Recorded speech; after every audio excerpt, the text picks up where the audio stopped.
कोई ये बात कहे, इससे क्या सिद्ध हुआ?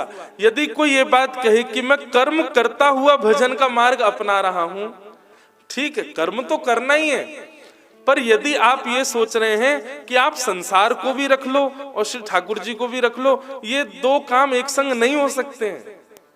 एक को तो थोड़ा थोड़ा ही सही, 2-2% करके ही सही, नेक नेक तो त्याग करना पड़ेगा, एक मार्ग को तो छोड़ना ही पड़ेगा।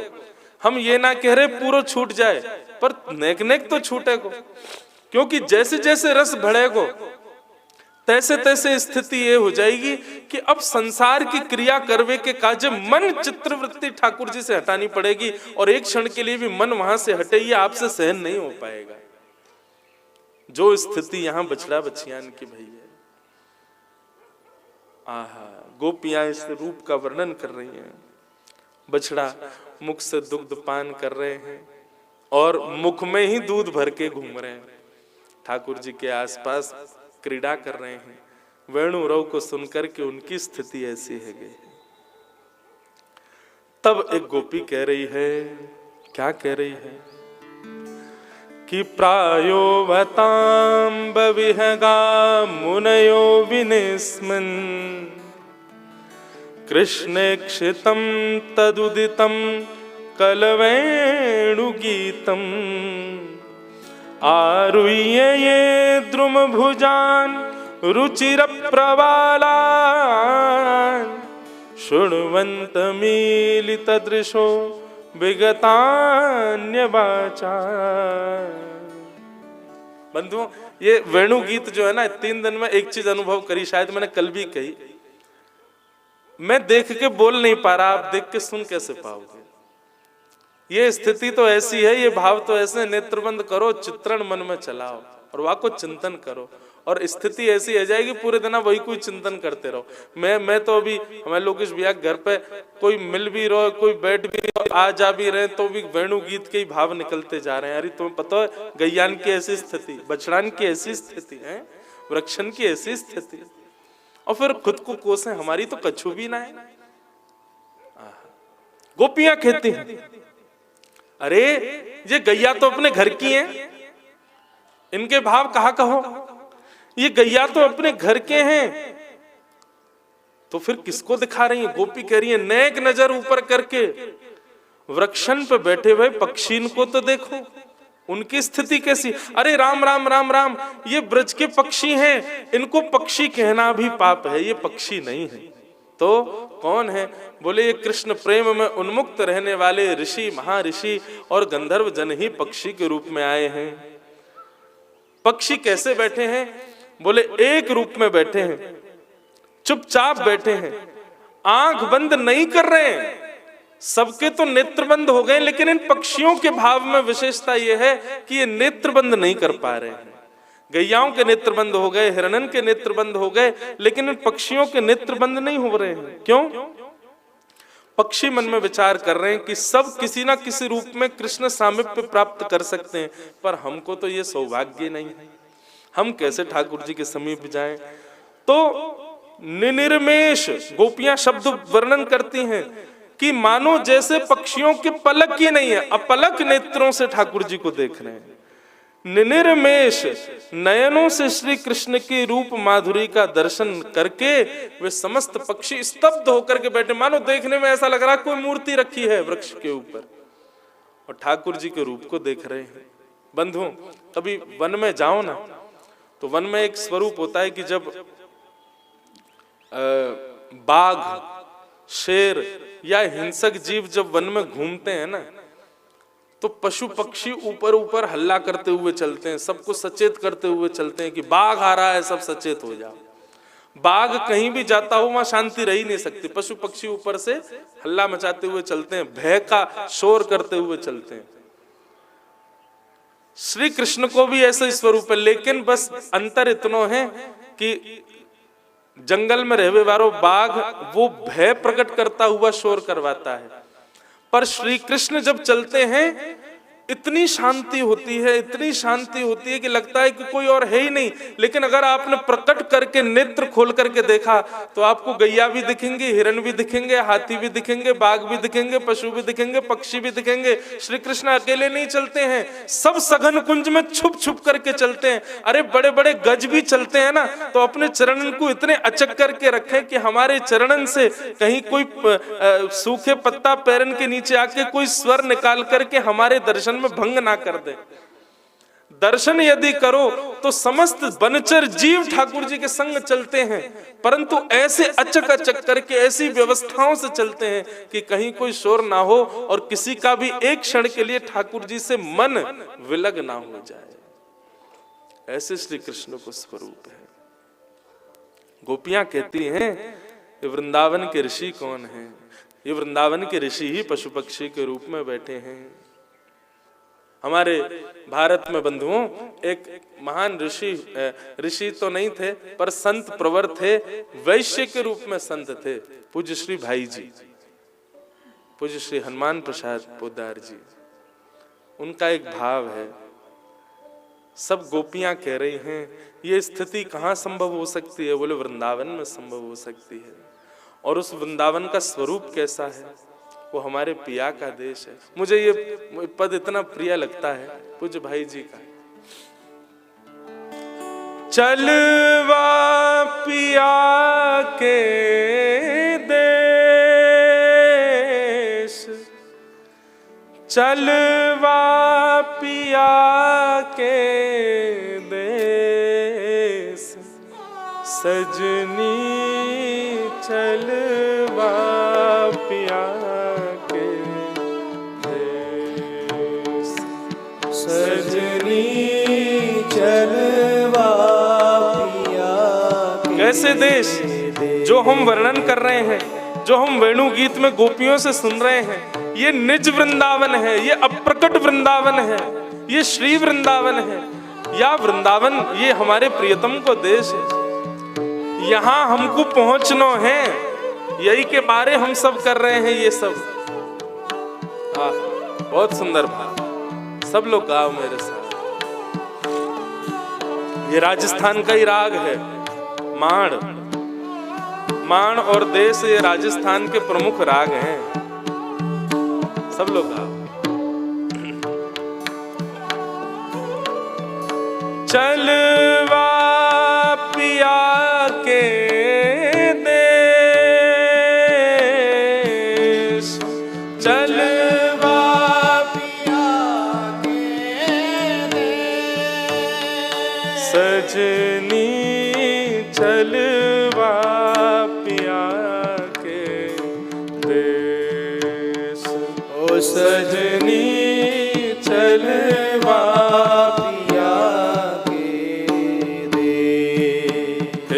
सजनी चलवा पिया के देश, ओ सजनी चलवा पिया के।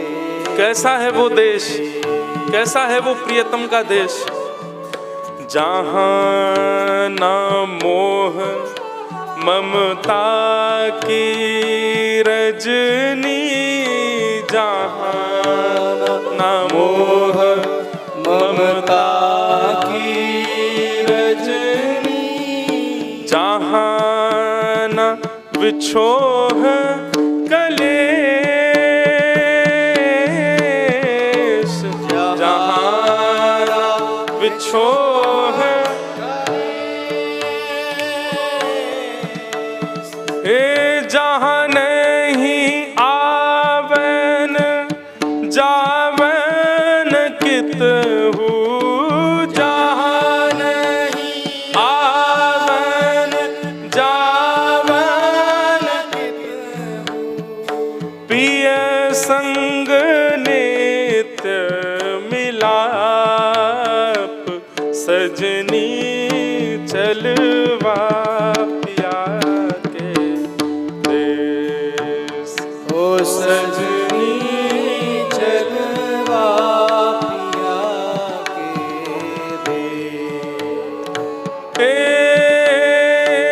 चलवा पिया के देश, चलवा पिया के देश, चलवा पिया के देश, सजनी चलवा पिया के देश, सजनी चलवा पिया के देश। ऐसे देश में चलो जहाँ ऐसे वृक्ष हों, जहाँ ऐसी हिरणियां हैं, जहाँ ऐसी गैया बछड़ा बछियां हैं, जहाँ ऐसे देव नारियां भी हैं, जहाँ गोपियों का ऐसा मधुर भाव हो रहा है, जहाँ वेणु क्रंदन चल रहा है, हमको वो देश जानो है। जहाँ नहीं होत अंग संग कबहू, जहाँ नहीं होत अंग संग कबहू, मिले रहे दिन रैन, मिले रहे दिन रैन। अरे भैया, संसार में कोई से मिलना है तो वहाँ को छूनो पड़ेगा, वहाँ के पास जानो पड़ेगा, वहाँ को सामिप्य लेनो पड़ेगा। पर या देश में देखो, गोपियां घर में बैठी हैं और घर में बैठे बैठे उनके भाव सुन के लगी ना रहो कि गोपी घर में है। ऐसा लग रहा है कि दोनों प्रिया प्रियतम संग ही विराज रहे हैं। गोपी सब सहचरी रूप में ठाकुर जी के संग ही विराज रही हैं। मिले रहे दिन रैन, मिले रहे दिन रैन। हे बिछुरत नाही एक पल मन सो, बिछुरत नाही एक पाल मन सो, हाँ बिछुरत नाही एक पल मन सो, बिछुरत नाही एक पाल मन सो। हे मृतक सजीवन में सजनी चलवा पिया के देश, सजनी चलवा पिया के देश। हे चलवा पिया के देश, चलवा पिया के देश, सजनी चलवा पिया के देश। सजनी चलवा पिया के देश। ओ सहज अकिंचन तन मन सगरे, सहज अकिंचन तन मन सगरे। किसी भी भाव में यदि आपकी कोई बात स्वीकार हो जाए तो समझो श्याम सुंदर ने ही स्वीकार करी है। अनायास ही ये पद गा रहे हैं और पद में अपने आप ही अकिंचन शब्द आ गए हो। और किंचन शब्द आकर के मानो आज गोविंद ने हमारी 3 दिवसीय ये सेवा स्वीकार कर ली है, ऐसा भाव आ रहा है। सहज अकिंचन तन मन सगरे, सहज अकिंचन तन मन सगरे। भरे रहे पियने, भरे रहे पियाने। आठों याम धाम प्रियतम के,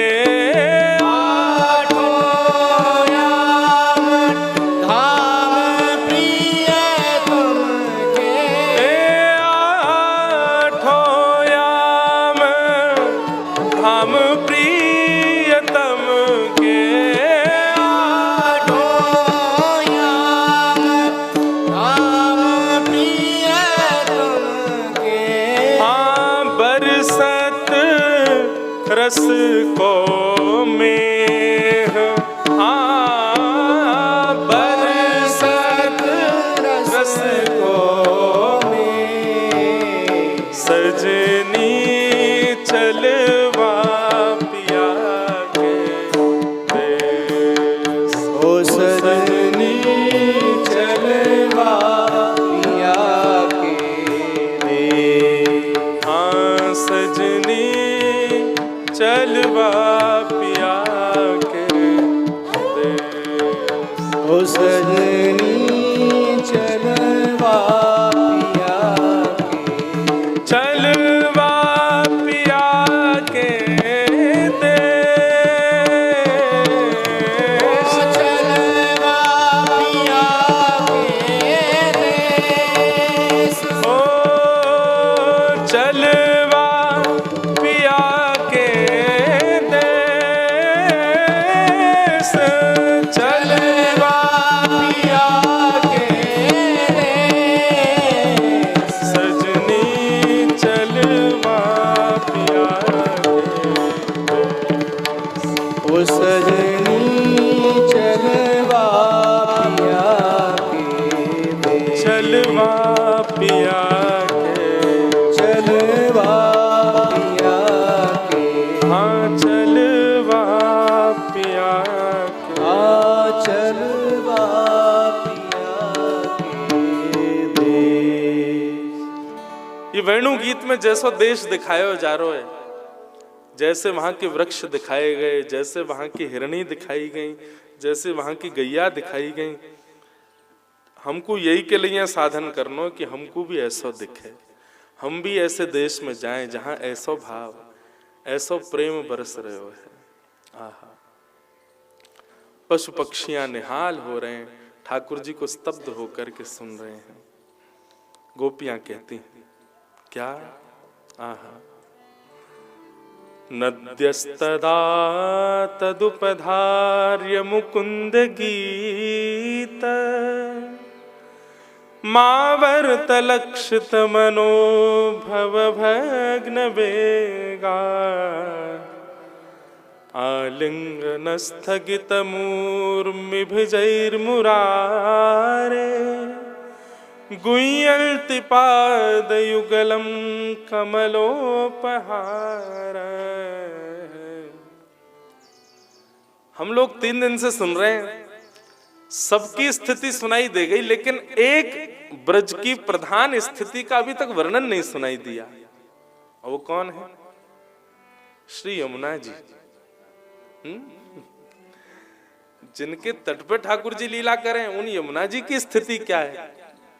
सखियां कह रही हैं, अरे तुम वृक्ष देख रही हो, पशु पक्षी को देख रही हो, गैयान को देख रही हो, अरे बा जमुना को तो देखो, वाको कहा हाल है। तब एक गोपी करी, अरे जमुना जी के ऊपर तो बहुत सारे भौरे मंडरा रहे हैं। एक गोपी बोली, है ही ना सके, बहते बहे जल के आगे तो कभी भौरे मंडरा में ही ना है, भौरे तो रुके भय जल के ऊपर मंडरा में। तब तीसरी गोपी बोली, अरे वही तो मैं कह रही हूं, यमुना जी को जल स्तब्ध है गयो है, रुक गयो है, ये भौरे मंडरा रहे हैं। यहाँ से एक बात पता चल रही है कि सदा गम में रहने वाली यमुना आज हमारे श्याम सुंदर के सुंदर वेणु रव को सुनकर के स्तब्ध है गई है। भौरे मंडरा रहे हैं, आहा, भौरे घूम रहे हैं, क्योंकि अचल हैं श्री यमुना जी। और बंधुओं, यमुना जी का एक सुंदर भाव, अचल क्यों है यमुना जी? तब गोपियां कह रही हैं, आहा, नद्यस्तदा तदुपधार्य मुकुंद गीत आवर्त लक्षित मनोभव भग्न वेगा। वेग रुक गया है, भव भग्न वेगा। और ये यमुना जी करना क्या चाह रही हैं, रुक क्यों गई हैं? तब गोपियां कहती हैं, बोले अरे सखी मुझको तो कछु दिख रहा है। बोले कहाँ दिख रहा है? बोले जितने भी पूर्व की स्थिति हमने अभी अभी देखी है, ये सब अपने अपने भाव जाकर के श्री यमुना जी को ही तो दे रहे हैं। बोले जैसे? बोले पहली स्थिति वृक्षण की, तो वृक्ष अपने ऊपर प्रकट हेवे वाले जितने भी पुष्प हैं उन समस्त पुष्पन को झाड़ रहे हैं श्री यमुना जी में। दूसरी स्थिति किसकी? बोले दूसरी स्थिति है मृगसार, इन मृगनियों की। ये मृगनियां क्या कर रही हैं? बोले मृग के पास कस्तूरी होती है, ये मृग जाकर के श्री यमुना जी में अपनी कस्तूरी प्रवाहित कर रहे हैं। वृक्षों ने पुष्प और फल प्रवाहित कर दिए और हिरणियों ने कस्तूरी प्रवाहित कर दी। तीसरी स्थिति किसकी है? बोले पशु पक्षियों की। बोले पक्षी क्या कर रहे हैं? बोले पक्षी वृक्षों में भी सुंदर पत्र वाले वृक्षों के पत्रों को मुख से तोड़ते हैं, अपने घोंसले के कुछ सुंदर सुंदर प्रिय भाव अपनी चोंच में भर के ले जाते हैं और ले जाकर के उसको यमुना जी में प्रवाहित कर रहे हैं। वृक्षों ने पुष्प अर्पित कर दिए, हिरणियों ने अपनी कस्तूरी अर्पित कर दी, पशु पक्षियों ने सुंदर सुंदर पत्रों को ले जाकर के यमुना जी में प्रवाहित कर दिया। चौथी स्थिति किसकी है? बोले गैया की। बोले कृष्ण वेणुराव सुनकर के गैया के थन से अनायास दूध जो निकल रहे हो है, वो दूध की धार बह करके श्री यमुना जी में जा रही हैं और श्याम वर्णा श्री यमुना जी आज गौर वर्णा है गई हैं। मानो ऐसा लग रहा है दूध प्रवेश करते ही श्री यमुना जी श्री जी के रूप में प्रकट है गई हैं। वृक्षन ने पुष्प से उनको श्रृंगार कर दिया है, पशु पक्षी ने जाकर के सुंदर सुंदर पत्रावली उनको बना दी है और महाराज श्रृंगार करके इन हिरणीन ने अपने कस्तूरी इत्र से मानो श्री जी को श्रृंगार करके उनको सुगंधित कर दिया है। अब श्री यमुना जी ही श्री जी के रूप में परिवर्तित हो गई हैं। दुग्ध लेकर के, पुष्प लेकर के, कस्तूरी लेकर के श्री यमुना जी श्री जी को रूप धारण करके जा रही हैं और कहा कर रही हैं? बोले आलिंगनस्थ गितमूर्मि भुजैर्मुरारे, आलिंगनस्थ गितमूर्भिमुजैर्मुरारे। श्री यमुना जी जाकर के ठाकुर जी का आलिंगन कर रहे हैं। आलिंगन कैसे कर रही हैं? अरे यमुना आलिंगन करेगी तो बाढ़ आ जाएगी, अरे यमुना आलिंगन करेगी तो श्री वृंदावन डूब जाएगा। ये यमुना आलिंगन कैसे कर रही है? बोले अरे सखी आलिंगन मुरारी को नहीं कर रही है। ठाकुर जी एक कदम वृक्ष के नीचे अपने पांव लटका के बैठे हैं तो श्री यमुना जी उनके चरणन को आलिंगन कर रही है। और केवल यमुना जी नहीं, यमुना जी में आए भय कस्तूरी यानी कि हिरण भी आलिंगन कर रहे हैं। यमुना में आए भय वे पुष्प यानी कि वृक्ष भी आलिंगन कर रहे हैं। यमुना में आए भय वे पत्र यानी कि पशु पक्षी भी आलिंगन कर रहे हैं। यमुना जी में आए भय वो दुग्ध यानी कि श्री गैया भी आलिंगन कर रही है। सबके भाव, सब बड़े निराश है गए कि हम ठाकुर जी के समीप ना जा सकें, या हमारे यमुना जी ने सबको अपने समीप बुला के अपने वेग को शांत करके सबके भाव अपने अंदर समेट करके और श्री यमुना जी ठाकुर जी के लटके भय उन चरणन के पास सो बह रही हैं। आलिंगनस्थ गितमूर्भिभुजैर्मुरारे, गुह्यन्ति पादयुगलम कमलोपहार। बोले कहाँ का आलिंगन कर रही है? गुह्यन्ति पादयुगलम, ठाकुर जी के युगल चरणार बंदन को आलिंगन श्री यमुना जी कर रहे हैं।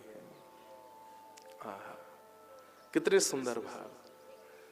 श्री यमुना जी सबके भाव लेकर के जा रही हैं, ठाकुर जी के श्री चरणार बंदन को आलिंगन कर रही हैं। सब गोपियां सुनकर के आनंदित हो रही हैं, सब गोपियां सुनकर के मदमस्त हो रही हैं। बंधुओं, आपके भाव हैं कि ठाकुर जी को सेवा प्रस्तुत करनी है, ठाकुर जी को सेवा देनी है, ठाकुर जी को हम कछु अर्पित करें, पर हम इतने योग्य नहीं कि ठाकुर जी को अर्पित कर सकें। तो कहा करें, हमारी इतनी क्षमता नहीं कि ठाकुर जी स्वीकार करें। तो वास्तव में कहा करो, बोले जिस प्रकार ब्रज की इन सब स्थितियों ने आचार्य रूप, गुरु रूप श्री यमुना जी को अपनी वस्तु में प्रस्तुत कर दी, ऐसे ही जो भाव अपने ठाकुर को प्रस्तुत करना हो, अपने आचार्य और अपने गुरुवरन को प्रस्तुत कर दो, वे आपके भाव को ले जाकर के ठाकुर जी के चरणन में प्रस्तुत कर देंगे। कितना सुंदर भाव। आलिंगनस्थ गितमूर्मि भुजैर्मुरारे, गुह्यन्ति पादयुगलम कमलोपहार। यमुना जी का वेग इसलिए रुका हुआ है, इसलिए भ्रमर घूम रहे हैं, गोपियां क्रंदन कर रही हैं, यमुना जी की बार बार बलैया ले रही हैं, जय हो यमुना, तुमने सबन के भाव ले जाकर के श्री चरणन में अर्पित कर दिए, ऐसी यमुना को हम प्रणाम करें। यमुना जी का स्थान, यमुना जी का भाव देख रहे हैं। गोपियां कह रही हैं, यमुना जी सबके भाव को ले जाकर के ठाकुर जी के श्री चरणन में अर्पित कर रहे हैं। यमुना जी की स्थिति बताई। अब उसके बाद गोपियां कह रही हैं, बोले आगे तो देखो, क्या देख रहे हैं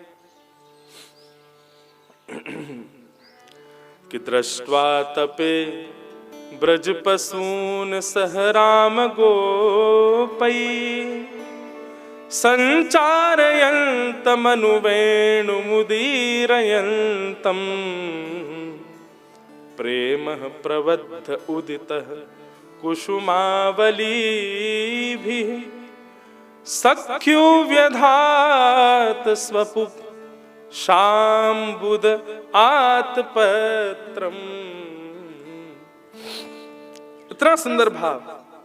गोपियां भाव का चिंतन करती हैं, फिर उसी में डूब जाती हैं। उसके चिंतन से जैसे ही निकलती हैं, फिर कहती हैं, अरे सखी कोई को कछु दिखो का। तब दूसरी गोपी कह रही है, बोले अरे नीची नजर करके यमुना जी को देख करके भाव विह्वल ले रही हो, नेक ऊपर को तो देखो। बोले ऊपर कौन को देखें?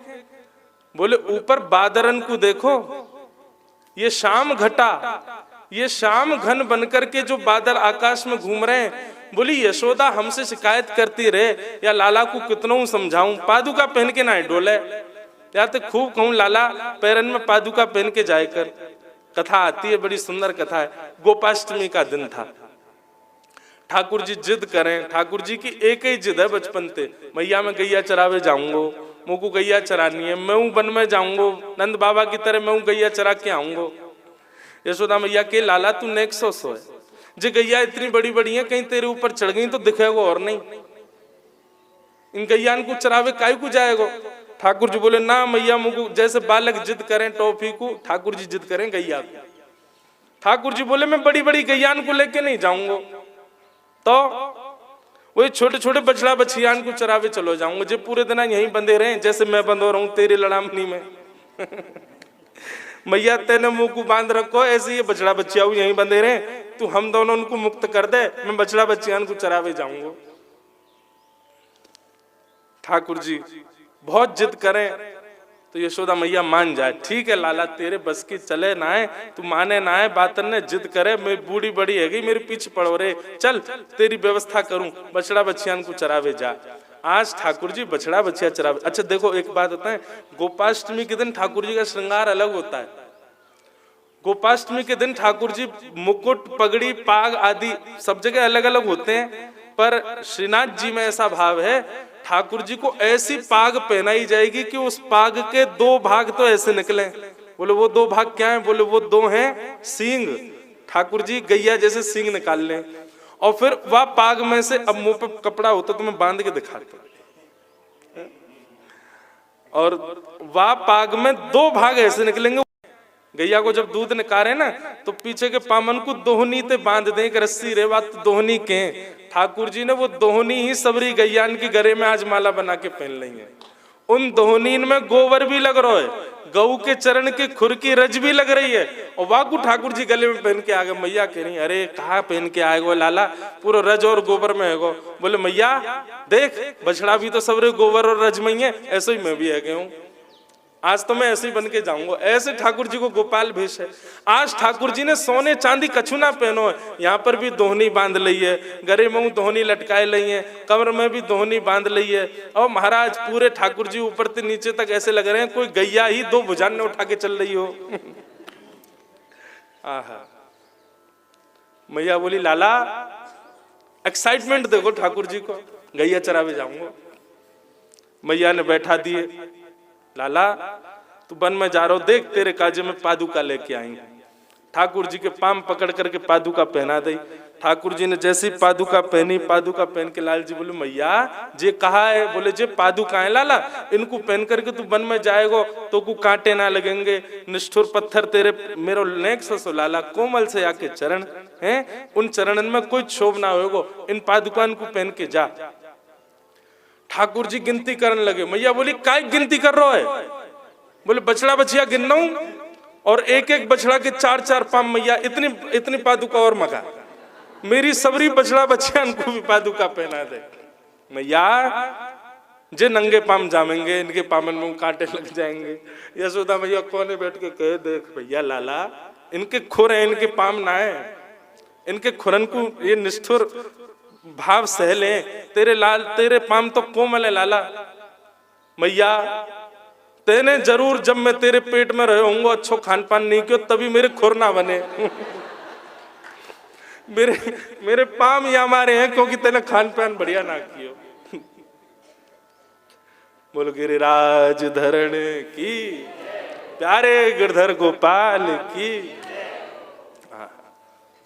मधुर भाव है ठाकुर जी को। भैया इन गैयान की तरह तेने बढ़िया खान पान ना है क्यों, या हमारे मेरे खुर ना बने, मेरे पाम रह गए, या हमारे मुंह को पादुका की जरूरत पड़ रही है। ठाकुर जी को पादुका पहना दी। अब ठाकुर जी को ऐसा लगे जैसे कोई ने बांध दिए हो, बार बार पादुकान को उतारे और मैया से कह रहे मैया तू को मेरी सौगंध, मुंह को पादुका हम नहीं पहना। बोले क्यों ना पहनाऊं? बोले जब तक मेरी गैया पादुका नहीं पहनेंगी तब तक या ब्रज में मैं भी पादुका नहीं पहनूंगा, मैं भी अनावृत चरणन से डोलूंगा।